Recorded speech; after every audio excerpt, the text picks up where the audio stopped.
ভূত বাগানের কথামালায় শুনছে সন্তোষ কুমার ঘোষ রচিত গল্প কানাকুড়ি দ্বিতীয় এবং শেষ অংশ।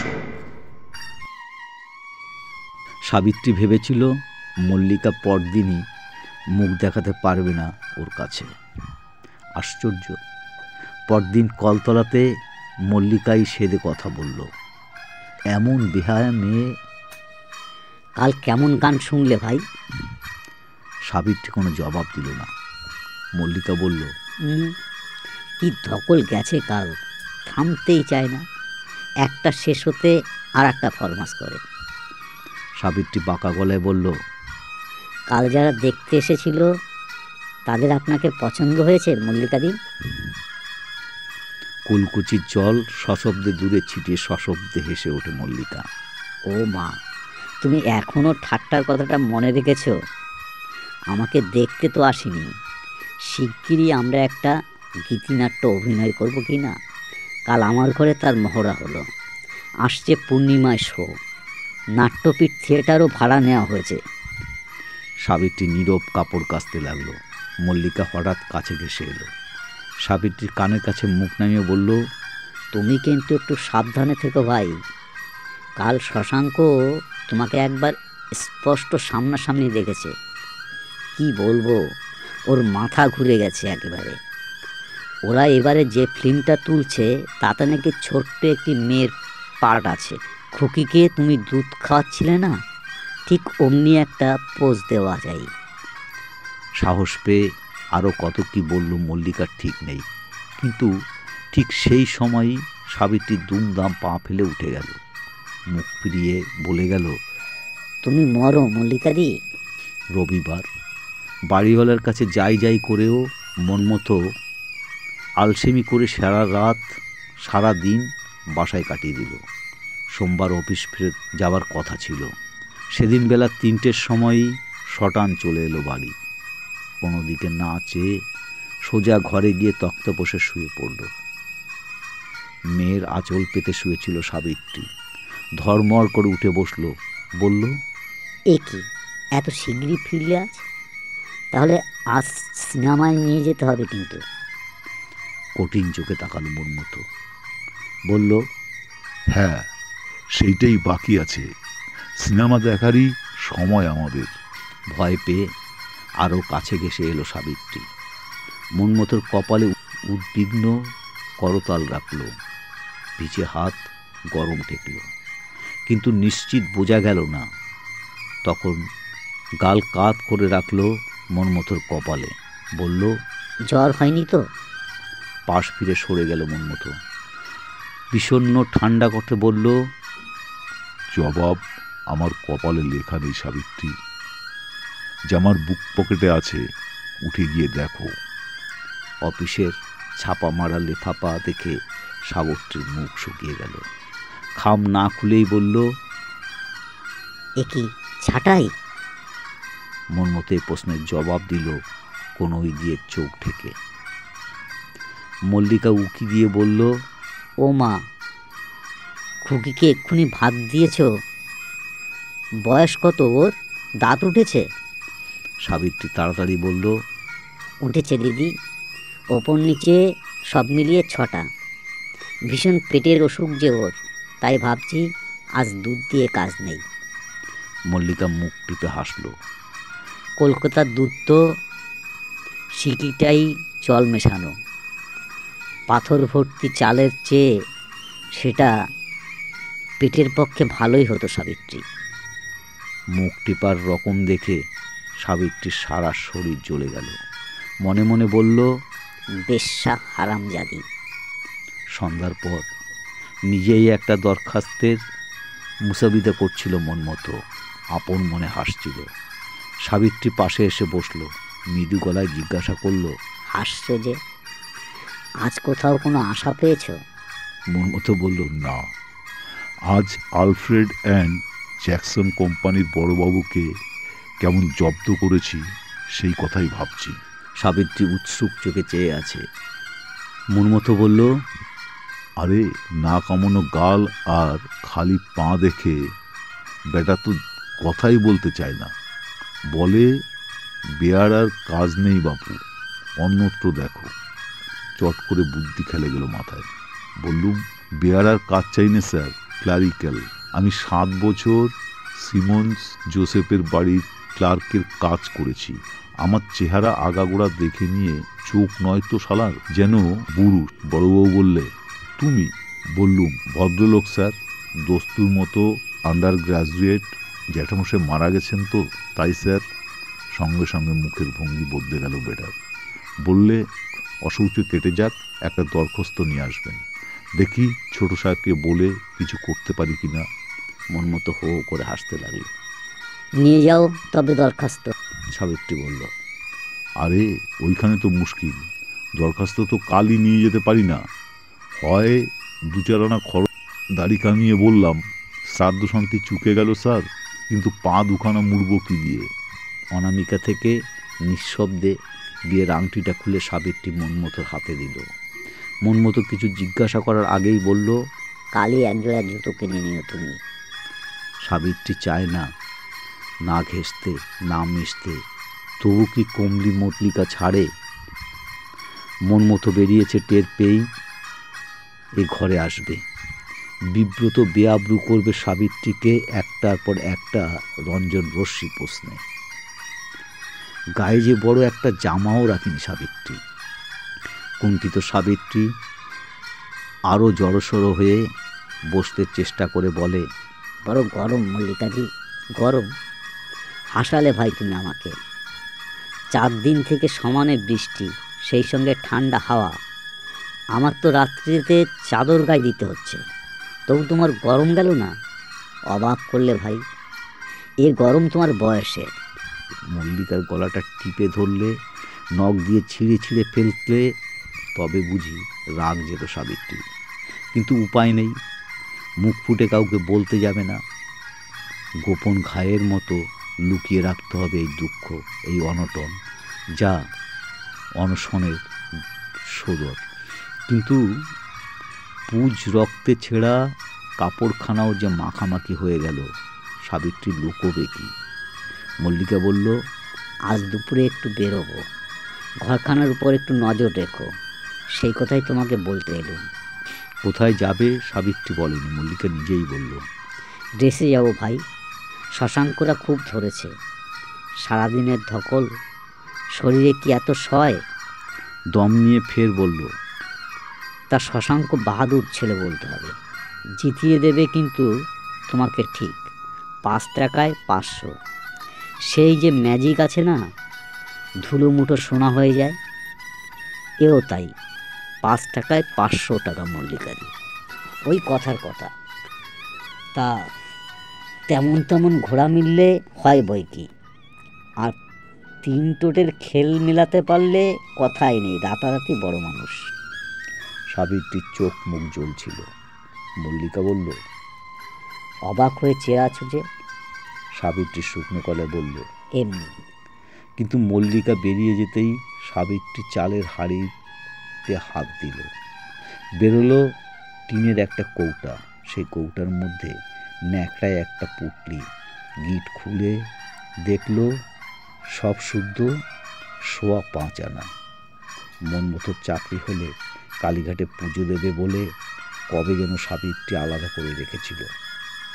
মল্লিকার তখনও সাজগোজ সারা হয়নি। সাবিত্রী গিয়ে দাঁড়ালো, আঁচল লুটোচ্ছে মাটিতে। মল্লিকা তখন কণ্ঠায় ঘাড়ে কোনোই অবধি পাউডার মাখছে। ফিরে তাকিয়ে বলল, কি ভাই? সাবিত্রী এতক্ষণ কিছু বলতে পারল না। তারপর সংকোচ জয় করে নিচু গলায় বলল, কম পয়সায় ড্রেস খেলা যায় না মল্লিকাদি? মল্লিকার চোখে মুখে কৌতুক ছড়িয়ে পড়ল। কত কম পয়সা ভাই? এই ধরো 5 আনা। 5 আনা কেন, 5 আনাতেই চলবে। আমার চেনা বুকি আছে তো, তুমি খেলবে? কুণ্ঠিত কাপা হাতে সাবিত্রী মল্লিকার হাতে 5 আনা গুঁজে দিল। মল্লিকা বলল, ঘোড়া? সাবিত্রী বলল, ওসব আমি বুঝি নেই, তোমার যা ভালো মনে হয় করো মল্লিকাদি। সেই 5 আনা সুদে আসলে ফিরে এলো। কিন্তু মল্লিকা বলল, তোমার ভাগ্য ভালো সাবিত্রী, আমরা এলোমেলো খেলে সব ফতুর, কিন্তু তোমার নামে যেটা ধরলুম সেইটা বাজি নিল। তবে পেমেন্ট ভালো হয়নি, 5 আনায় পেয়েছো 8 আনা। আমার ওই ভালো মল্লিকাদি। সাবিত্রী আঁচলে বাঁধতে বাঁধতে বলল। চায়ের সঙ্গে ফুলুরি বেগুনি দেখে মনমতো অবাক হলো। পয়সা পেলে কোথায় তুমি? যেন কতই রহস্য।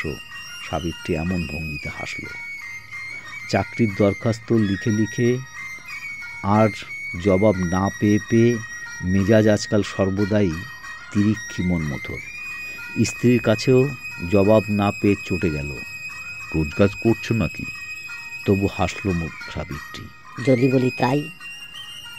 ঠাট্টা কটুগলায় মনমতো বলল, আশ্চর্য হব না, জলজান্ত আদর্শ যখন পাশেই রয়েছে। কথার ধরনের সব উৎসব মিলিয়ে গিয়েছিল। তবু মনমতোকে সব কথা খুলে বলতেই হলো। অন্ধকার হয়ে গেল মনমতোর বুক। গম্ভীর স্বরে বলল, এও তো এক হিসেবে তোমার রোজগারি। ছি ছি, তোমাকে বলিনি সাবিত্রী ওসবে কাজ নেই, না খেয়ে থাকবো সেও স্বীকার, তবু তোমার উপার্জন খেতে চাই নে। কার্তিক মাসের গোড়াতে সাবিত্রী বাপের বাড়ি গেল। ইচ্ছে ছিল না, শুধু মনমতোর পীড়াপিড়িতে। সাবিত্রী বারবার বলেছে, আমার কিছু ক্ষতি হবে না দেখো। তাছাড়া আমাদের এখন এই দুঃসময় চলছে, কার কাছে তোমায় রেখে যাব? মনমতো বলছে, সে ভাবনা ভাবতে হবে না তোমাকে। এ অবস্থায় এত খাটিনি সহ্য হবে না। তার উপর পেটে ভরে দুবেলা খেতেও পাও না। শেষ পর্যন্ত একটা বিপদ বাঁধাবে। আর কদিনের জন্যই। তোমার হিসেব মতো তো আর 5.5 মাস। কিন্তু ঠিক 25 দিনের মাথায় সাবিত্রী ফিরে এলো। ফ্যাকাশে সাদা কাঠি, কণ্ঠার হাড় ঠেলে উঠেছে, পেট চুপসে চুইয়ে পিঠে। মল্লিকা বলে, ছেলে কোলে করে আসবে ভেবেছিলাম, তা এ কি চেহারা নিয়ে এলে ভাই? সাবিত্রী বলল, ও 70 না এসেছে, ভালোই হয়েছে মল্লিকাদি। এলে খাওয়াতাম কি। কি হয়েছিল রে?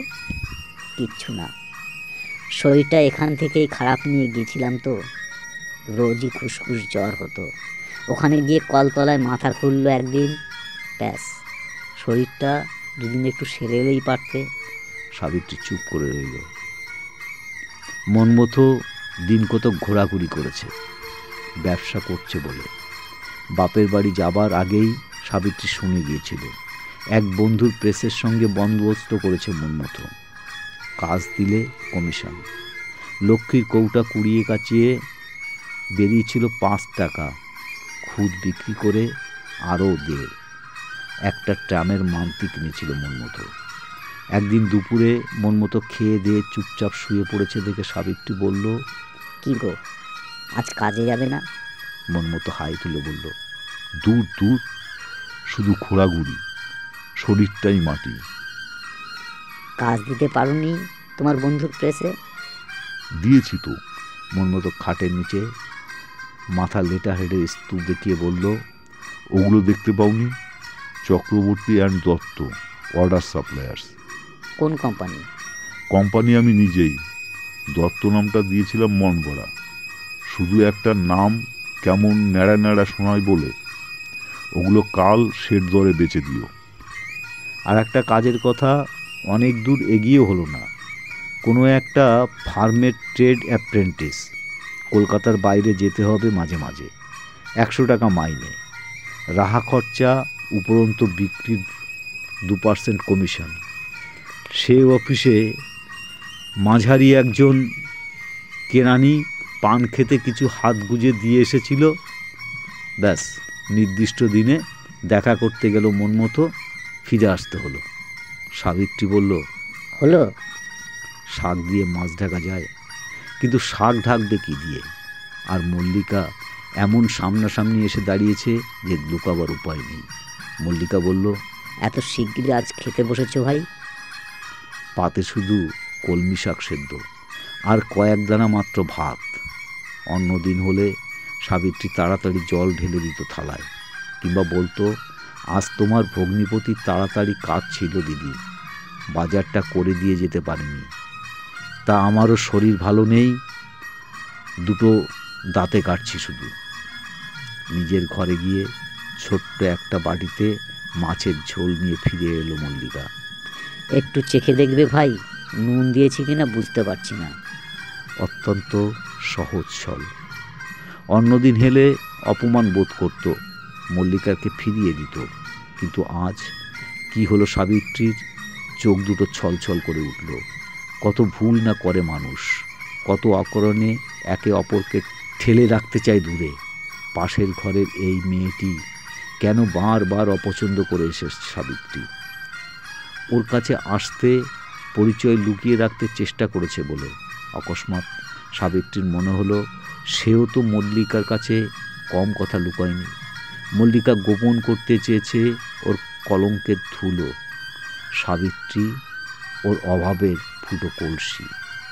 এতদিন পরে সাবিত্রী প্রথম অনুভব করল একই পৈঠায় দাঁড়িয়ে আছে দুজন। বুক ঠেলে খানিকটা লবণাক্ত কান্না ছাপিয়ে পড়ল সাবিত্রীর চোখে। সেদিন সাবিত্রী একটা অসমসাহসিক কাজ করল। তেমন কিছু রোদ নেই, তবু চোখ দুটো গরম, কান ঝাঝা করছে। অনভ্যস্ত পায়ে বারবার জড়িয়ে যাচ্ছে শাড়ি। ধার করা স্যান্ডেলটার স্টাম্প যেন চামড়া কষে ধরেছে। একা পথ চলার অভ্যাস নেই, ভয় ছিল ঠিক চিনতে পারবি কিনা। মল্লিকা ভালো করে বুঝিয়ে দিয়েছে, বিশেষ অসুবিধা হলো না। ঘড়িতে দেখল তখনও সিনেমা শুরু হতে মিনিট 15 দেরি। ধপ করে একটা চৌকে বসে পড়ল সাবিত্রী। মল্লিকার দেয়া গন্ধ রুমালে মুখের ঘাম মুছল। কিছুই লুকোয়নি আজ মল্লিকার কাছে। মন মতো চাকরি না থাকার কথা, অভাবের কথা, উপোস দেওয়ার কথা, সব অহংকার অভিমান জলাঞ্জলি দিয়ে এসেছে সে। তোমার পায়ে পড়ি মল্লিকাকে, যা হোক একটা কাজ জুটিয়ে দাও। নিজের জন্য ভাবি না, কিন্তু চোখের উপর মেয়েটা শুকিয়ে মরে যাচ্ছে, সহ্য হয় না। কি কাজ করবে তুমি? তাই তো, কি কাজ? না জানি ভালো লেখাপড়া না সেলাই। টিচার হতে পারবো না, নার্স না, দর্জি না, কথাবার্তায় তুখর নয় যে টেলিফোনে কাজ নেব। অসীম প্রয়াসের সংকোচে হয় করে সাবিত্রী বলেছে, আচ্ছা, সেদিন যে কাজটার কথা বলেছিল সেটা হয় না? সেই যে সিনেমায় ছোট্ট একটা পার্ট মায়ের, শশাঙ্কবাবুকে একটিবার বলে দেখো না মল্লিকাদি। অনেকক্ষণ চুপ করে মল্লিকা বলল, আমি বললেও হবে, কিন্তু তার চেয়ে একটা সহজ উপায় আছে। কিন্তু সে কি তুমি রাজি হবে ভাই? রাজি। হাসতে গিয়েও চোখ দুটো ভারী হয়ে এলো সাবিত্রীর। ভিখারিনীর আবার বাজ বিচার। আমার কিছুতে ভয় নেই মল্লিকাদি, তুমি বলো। মল্লিকা বলল। সাবিত্রী এত যে আগ্রহ দেখেছিল, তবু প্রথমটা কোনো কথা বলতে পারল না। মল্লিকা জোর দিয়ে বলল, অন্যায় কিছু করতে বলছি না, শুধু পাশে গিয়ে বসতে হবে। আমার নামে টিকিট তো কেনাই আছে। আমি জোর করে বলছি সাবিত্রী, আমি বললে যা হতো, এতে তার চেয়ে 10 গুণ ফল হবে। নিজের কাজ নিজেই গুছিয়ে নিতে হয় ভাই। কি সম্মোহন ছিল মল্লিকার অকম্প স্বরে, অপলক চোখে। সাবিত্রীর অন্তঃস্থল অবধি কেঁপে উঠল। ওর গভীর তলা থেকে নির্জীব একটা কণ্ঠ যেন ভেসে উঠল, বেশ, আমি রাজি মল্লিকাদি, টিকিটখানা দাও। তারপর চলে এসেছে এই ছায়ালোক বায়োস্কোপে। মন মতো বেরিয়ে গেছে, তার অনুমতি দেয়া অপেক্ষা পর্যন্ত করেনি। আলো নেবার সঙ্গে সঙ্গে শশাঙ্ক পাশে এসে বসল। গদি আসনে সারা শরীর কেঁপে উঠল সাবিত্রীর, জড়সড় হয়ে বসল। বিস্মিত শশাঙ্কই প্রথম কথা বলল, আপনি? মল্লিকাদির শরীর খারাপ, আসতে পারলেন না। টিকিটটা নষ্ট হবে, তাই আমাকে। অন্ধকার ঘরে পর্দার ওপারে ততক্ষণ ছবির নড়াচড়া শুরু হয়ে গেছে। কি কথা বলছে ওরা, প্রেক্ষাগৃহে কখনো তুমুল হাসি, কখনো স্তব্ধতা। সেদিকে তো চোখ নেই সাবিত্রীর, সেদিকে কানও নেই। গলা শুকনো, দেহ আড়ষ্ট, চোখে জ্বালা। এই বুঝি নিরালোকতার সুযোগ নিয়ে এগিয়ে এলো একখানি হাত, রোমশ হাতের ছোবল। এই বুঝি ওর কোমর জড়িয়ে ধরল একটি দুঃসাহসিক লালসা।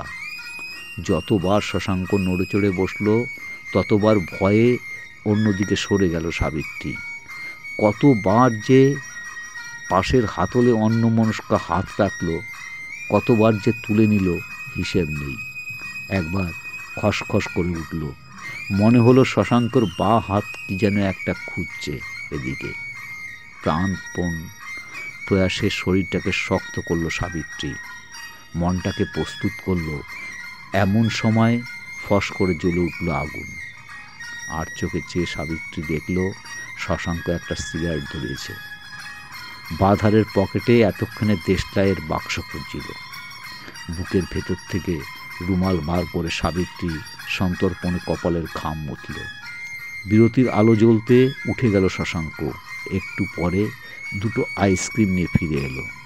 একটা সাবিত্রীর হাতে দিয়ে বলল, কেমন লাগছে? ঘাড় কাত করে সাবিত্রী অস্ফুট কি বলল নিজেই শুনতে পেল না। বুঝতে পারছেন, প্রোগ্রাম কিনে দেবো একটা? সাবিত্রী বলল, না।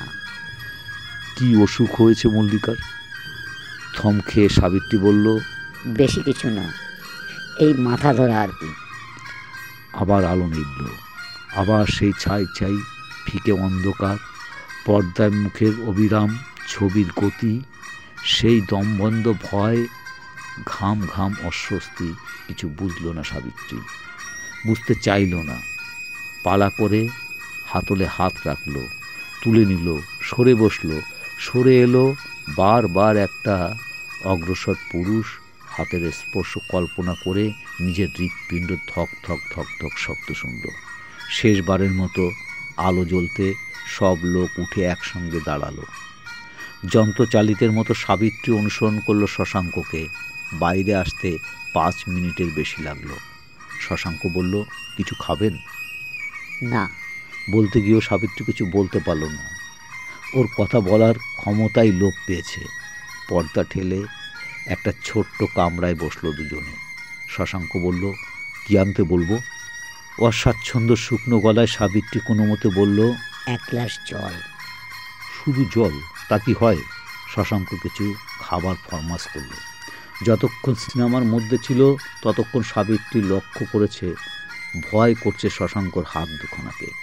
এবারে খাবারের টেবিলের তলার দিকে নজর পড়ল। মিহি গিলে কোচকানো, সুরের মতো লম্বা হয়ে একজোড়া চকচকে কালো নিউকাটের গন্ধ শুকছে। সেই মসমস জুতো। সাবিত্রী কাঁপল। পা দুখানার নিম্নতম প্রান্ত অবধি শাড়িতে ঢেকেও স্বস্তি হলো না। টেনে নিল চেয়ারের নিচে। তবু যেন চোখ বুজে অনুভব করলো আরেক জোড়া পা নিঃশব্দে গুটি গুটি এগিয়ে আসছে। নতুন স্যান্ডেলের ফিতের পায়ের পাতলা যেখানটা কেটে গিয়ে জ্বালা করছে তার ওপর সাবিত্রী যেন বারবার কঠিন এক জোড়া নিট কাটের চাপ অনুভব করল। শশাঙ্ক বলল, আপনার বুঝি সিনেমা দেখার বিশেষ অভ্যাস নেই? এতক্ষণে সাবিত্রী সম্মতি ফিরে পেল। হঠাৎ মনে পড়ল আসল কাজই বাকি রয়ে গেল। যে জন্য এত আয়োজন করে আসা, সেই কথাটাই বলা হয়নি শশাঙ্ককে। বলল, না। আপনি তো খুব দেখেন না? আমার তো দেখতেই হয়। আমি সিনেমায় কাজ করি, জানেন না? ফুরিয়ে যাচ্ছে সময়। চায়ের পেয়ালায় শশাঙ্ক চুমুক দিচ্ছে আস্তে আস্তে। একটু পরেই বিল নিয়ে এসে দাঁড়াবে বয়। যা বলবার আছে সাবিত্রীর এক্ষুনি এই বেলায় বলতে হবে। তবু কি সোজাসুজি বলতে পারল? প্রথমে জিজ্ঞাসা করলো স্টুডিও সম্বন্ধে খুঁটিনাটি অনেক খবর, কেমন করে তোলা হয় ছবি, কথা গাথা হয় কি করে। তারপর শুনতে চাইল কি কি ছবি উঠেছে এখন। শশাঙ্ক বলল, 1খানা মোটে। তাও কাজ এগোচ্ছে না, বাজার খারাপ। বারবার মার খেয়ে এ ব্যবসা থেকে পিছিয়ে যাচ্ছে সবাই। নিজে থেকে শশাঙ্ক প্রস্তাব করবে, সে আশা ক্ষীণ থেকে ক্ষীণতর হয়ে মিলিয়ে যাচ্ছে। বিল চুকিয়ে দিতে শশাঙ্ক 5 টাকার একখানা নোট দিয়েছে। খুচরো পয়সা এক্ষুনি ফেরত দিতে আসবে, আর সময় নেই। মরিয়া হয়ে সাবিত্রী বলল, মল্লিকাদি বলেছিলেন আপনাদের ছবিতে নাকি একটা পার্ট খালি আছে, লোক খুঁজছেন আপনারা। স্মিত চোখ দুটির উপরে শশাঙ্কর ভ্রুজোড়া সন্নিত হয়ে এলো। মল্লিকা বলেছে আপনাকে? কবে? কিছুদিন আগে। জলে নেমে আর শীত নেই সাবিত্রীর।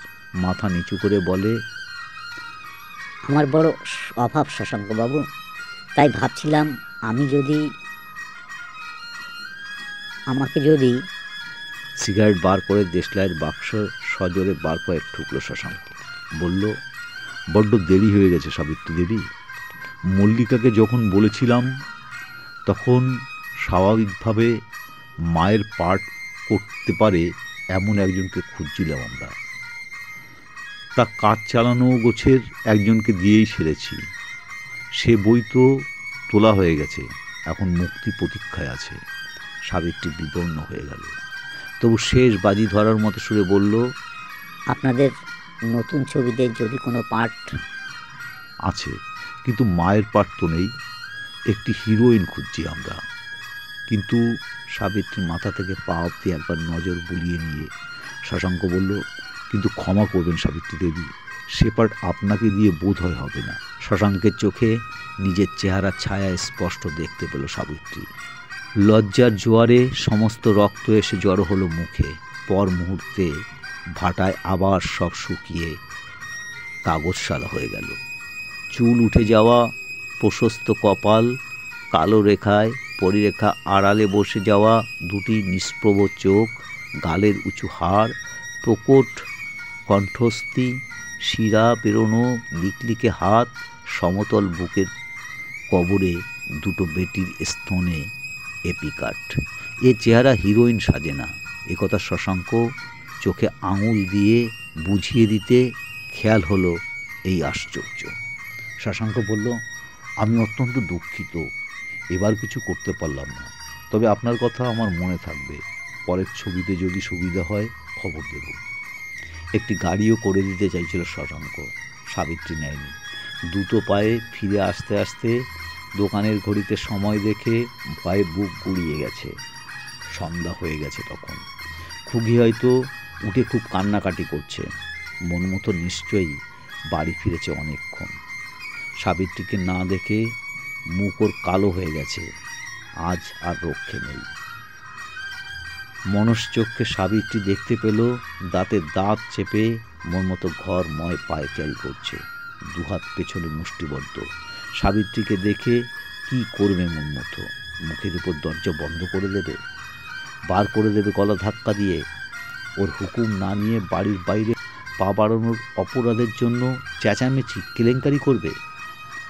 ঝোঁকের মাথায় বাড়ি থেকে বেরিয়েছিল তখন এসব সম্ভাবনার কথা একবারও মনে হয়নি। সর্বনাশ হতে হলে মেয়ে মানুষের কত মতিচ্ছন্নই না হয়। দরজা খোলাই ছিল। খুকির বুকের উপর শুইয়ে মন মতো ছড়া শুনিয়ে ঘুম পড়াচ্ছে। দেওয়ালের দিকে মুখ ফিরে সাবিত্রী কাপড় ছাড়ল, তখনও বুকের মধ্যে টিপ টিপ করছে। সিনেমা ভাঙল? কি জবাব দেবে বুঝতে না পারে সাবিত্রী চুপ করে রইল। মন মতো হাসি মুখে বলল, আরে জানি জানি, এসে দেখি তোমার মল্লিকাদি খুকিকে লেমন জুস বিস্কুট নিয়ে ঠান্ডা করছে, ওর কাছেই শুনলাম। পরম প্রশান্ত মনমথর মুখ, কি নিরুত্তাপ কণ্ঠ। পায়ের নখ দিয়ে মেঝে ঘষতে লাগলো সাবিত্রী। এর চেয়ে মনমতো সোজাসুজি ধমক দিল না কেন? এই নিষ্ঠুর বিদ্রুপের চেয়ে আঙুল দিয়ে গলা টিপে ধরলে ভালো ছিল। মনমতো বলল, ভালো ভালো, জুজুবুড়ি হয়ে না থেকে নিজের পথ নিজেই দেখেছ, খুব ভালো। নিচু স্বরে বলল, তা সুবিধা হলো কিছু? শশাঙ্ক কিছু বলল? কি বলবে? এই ধরো কাজের কথা, কত রকম জানাশোনা ওদের, তোমাকে একটা কাজ তো জুটিয়ে দিতেই পারত। তা তুমিও কিছু বললে না? না। হঠাৎ সোজা হয়ে মনমতো বিছনায় উঠে বসল, কঠিন গলায় বলল, তবে গিয়েছিলে কেন? নিজের দরকারের কথা ভালো করে না বললে লোকে বুঝবে কেন? অত ইনিয়ে বিনিয়ে কথা বলার অভ্যাস আমার নেই। মনমথের বুঝি ধৈর্যচ্যুতি ঘটল। অভ্যাস নেই? নেকি কচি খুকি, নাক টিপলে দুধ গলে না? কিসে নিজের ভালো হয় তাও বোঝো না? শান্তস্বরে সাবিত্রী জিজ্ঞাসা করল, কিসে কিসে? সে কথার জবাব না দিয়ে মনমতো হলো, শশাঙ্ক তোমাকে বাড়িতে পৌঁছে দিয়ে যেতে চাইল না? চেয়েছিল, আমি রাজি হইনি। চেয়েছিল, রাজি হয়নি? সাবিত্রী কথারই প্রতিধ্বনি করে মনমতো মুখ ভেঙচিয়ে উঠল। রাজি হওনি কেন? হলেই কি মান থাকতো তোমার? মান ধুয়ে জল খাও, পেট ভরবে। চিরস্বরে মনমতো বলল, কি ক্ষতি হতো তোমাকে যদি শশাঙ্ক গাড়ি করে পৌঁছে দিয়ে যেত? পলক পড়ছে না, মনিদর জ্বলছে মনমথর। সেই অগ্নি দৃষ্টির সঙ্গে চোখ মেলাতে গিয়ে সাবিত্রী চমকে উঠল। এতক্ষণে বুঝতে পেরেছে মনমতো ঠাট্টা করছে না, সত্যি বুঝি সে চেয়েছিল সাবিত্রী শশাঙ্কর সঙ্গে এক মোটরে আসুক, একটু ছোঁয়াছুঁয়ির ঘুষ দিয়ে কাজ হাসিল হোক। মনমতো বলে যেতে লাগলো, ওরা আমোদে লোক, একটু ফুর্তি চায়, খুশি হলে উপকারও করে। সূচি পায়ু বাড়াবাড়ি করে সব মাটি করলে। ছুটে গিয়ে সাবিত্রী হাত চাপা দিয়ে মনমথের মুখে, তোমার পায়ে পড়ে চুপ করো। বলে আর অপেক্ষা করল না, টলতে টলতে পাশের ঘরে এসে মল্লিকের বিছানায় উপুর হয়ে রইল। মল্লিকা পাশে এসে বসলো তাড়াতাড়ি। কি হয়েছে সাবিত্রী, অমন করছো কেন? জবাব শোনা গেল না। উপস্থিত কান্না রোষের প্রাণপণ প্রয়াসে সাবিত্রীর কণ্ঠ বিকৃত হয়ে গেছে। ওর পিঠে আস্তে আস্তে হাত বুলিয়ে দিতে দিয়ে মল্লিকা বলল, কি হয়েছে ভাই, আমাকে খুলে বলো। সিনেমায় না জানিয়ে গিয়েছিল বলে খুব বকাবকি করেছে মমতাবাবু? মাথা নেড়ে সাবিত্রী বলল, না। তবে? কানের কাছে মুখ নিয়ে মল্লিকা ফিসফিস করে জিজ্ঞাসা করল, তবে বুঝি সিনেমা হলে শশাঙ্ক বেশ বাড়াবাড়ি কিছু করেছে? মল্লিকা মুখ ডুবিয়ে সাবিত্রী তেমনি মাথা নাড়ল, তাও না। তবে? এ তবে জবাব পেল না। ফুপিয়ে ফুপিয়ে একটানা কেঁদেই চলছে সাবিত্রী। কি করে বোঝাবে কোথায় কাটা? এতদিন নিশ্চিত বিশ্বাস ছিল শশাঙ্কর কাছে অন্তত ওর শরীরটার মূল্য আছে, আর মনমথোর কাছে ভেতরের মানুষটার। মল্লিকাকে কেন, কাউকে কোনোদিন বলা যাবে না। কত বড় দুটো ভুল আজ একদিনে ভেঙে চুরমার হয়ে গেল।